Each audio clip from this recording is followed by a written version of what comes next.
Hindi makukompleto yung buwan natin kapag wala tayong Ace na LX20 or LX10.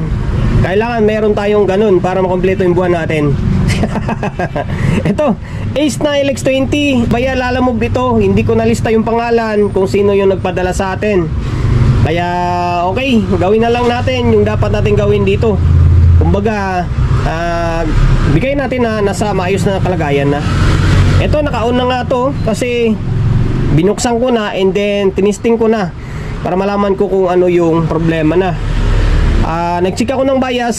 Yung channel 1 is good yung bias. Yung channel 2 walang bias. Although ito pa rin naman yung papasukin niyang kondisyones. Yung mag-fix bias tayo, mag-add ng power transistor, maglagay ng fuse. Although yung fan wala kaming usapan ni sir dito, yun na lang yung gagawin natin. Package na tinatawag natin lagi dito sa may Ace na LX20. Okay, tuloy tayo dahil naka-on na nga ito. Naka-on na, mabilis ang video lang. Ito, take note pala guys, bago kayo mag-plug in ng amplifier, kapag nagto-troubleshoot kayo or bagong tanggap nyo, maigi siguro buksan nyo muna. Kung hindi nyo alam yung history or di kayo nakapag-usap ng bossing, buksan nyo muna para malaman nyo kung may sunog na parts or wala bago nyo sa i-plug in. Baka mamaya may sunog na parts tapos plug in nyo, di lalong madali. Okay, naka-plug in, naka-switch on na yan. Tingnan nyo dito, wala yung bias. Malamang walang audio to dito. Walang audio to, wala oh. Pero dito good to, working. Oh, yan, pabaliktad oh, mag-reverse lang siya. Pero may bias siya. Good na dito, good yung bias dito. Dito, walang bias. Okay, pero ganun pa rin naman yung pupuntahan niyan. I-fix bias pa rin natin itong channel 1. Okay, mag-focus tayo dito sa may channel 1 muna. Ay, channel 2. Channel 2 pala. Maklasin natin to. Bias natin kasi wala naman tayo nakitang sira na parts. Fix bias natin, mag-add tayo ng power transistor agad. Okay? Binaklas, and then pinalitan ko na. Kasi paulit-ulit na naman yung video natin eh. Kaya baklas, kabit, paliwanag na lang gagawin natin. Ito, wala naman tayong makitang sira eh. Ang nangyari lang dito, sira tong trimmer niya. Saan ba yung trimmer? Saan ba yun? Oo, saan ko na nailagay yun? Wala na. Ay, ito. Value nito is 201. Ay, di, 102. 1K tapos 202. 2K, 1K. Ang pinipix bias ko rito is 1.8K tapos 220 ohms. Yan, 220 ohms, 1.8K. Tapos kapag magdagdag kayo ng power transistor, tulad nito, dinagdagan ko na eh. Ayan. May slot kasi ito na isa, na abang. Pag magdagdag kayo, huwag nyo kalimutan magdagdag ng bloke. 0.25 or 0.33, pwede yan. Ayan, dagdag kayo, huwag nyo kalimutan kasi sa emitter niya yan eh. Okay, 1, 2, 3, 4, 5 5 piraso C5200 and then A1943 yung output na ginagamit dito. Ayan, kompleto na siya, 5 pairs na, 1, 2, 3, 4, 5. Although ay hindi, 5 pairs na talaga, 1, 2, 3, 4, 5. Hindi pala drive tong isa kasi yung drive niya dito. Okay, kompleto na siya. Ngayon, try natin ibalik muna ito. Try natin ibalik kung magkakaroon siya ng bias or hindi bago tayo mag-proceed dito sa may kabilang side. Okay? Muna yung board ito. Bago tayo mag-proceed sa channel 1, make sure na may bias muna ito para hindi tayo pabalik-balik. Lalo niyan, binalik ko na kagad diretso sa heatsink. Okay? Kanina, wala tong bias ha. Walang biasing to dito. Dito is normal. Ngayon, ito yung dinagdag natin. Ito yung dinagdag natin. Oh, meron na, gumalaw na yung tester eh. Balistad lang. Balistad. O yan oh, nasa halos magpo 0.3 na siya. Nasa 0.27 kumbaga. Yung dito,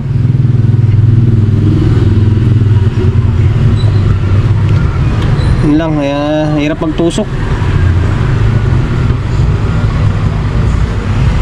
Meron na to kanina eh. Luma na kasi. O yan o. Oh. Diba?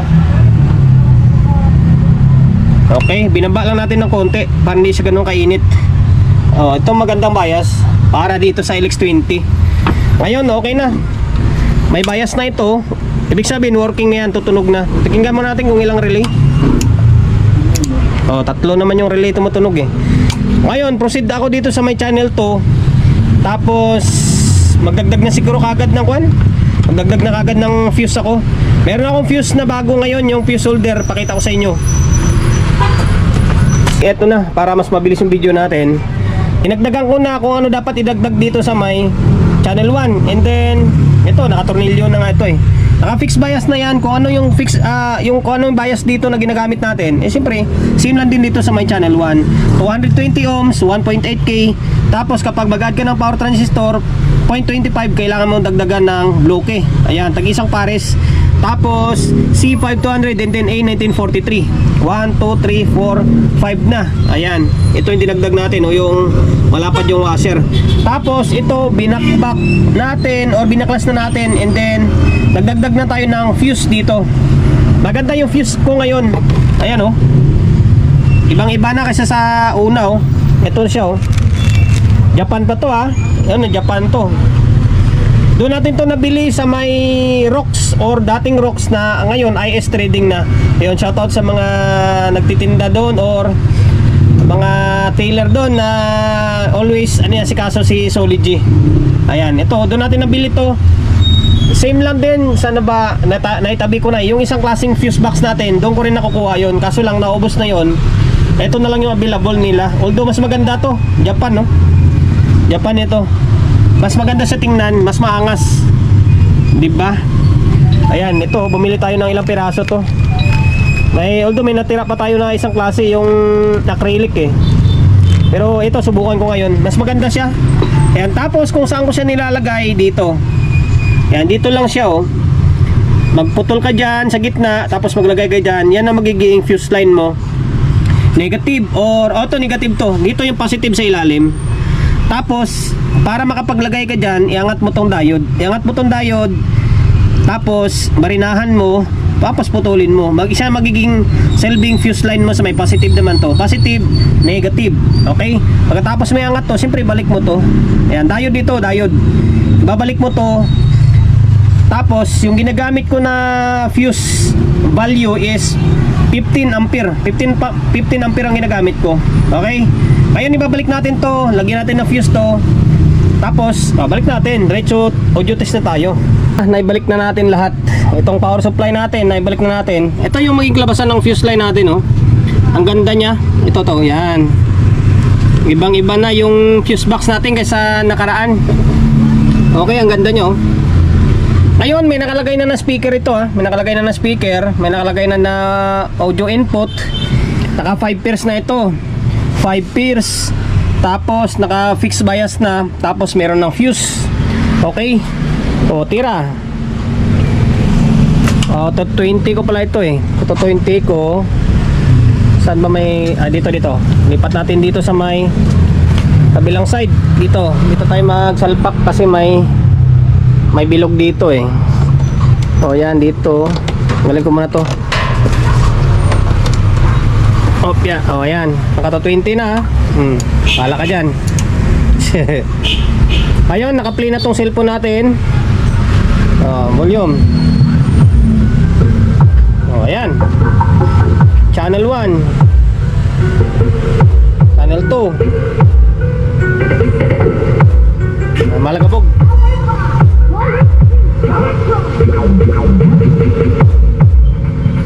Okay na. Working na siya. Sana sa paulit-ulit na video natin, sana marami ng nakakuha ng ideya ba sa atin para may apply nila sa pang-araw-araw na repair nila in case na ma-encounter nila yung ganitong klase mga unit. Kung hindi man ganito, yung ibang mga power amp na tinuturo natin yung mga diskarte, sana na-apply nyo rin sa pagre-repair nyo ng mga unit na ginagawa nyo. O yan na. Dalawang channel yan ha. O yan.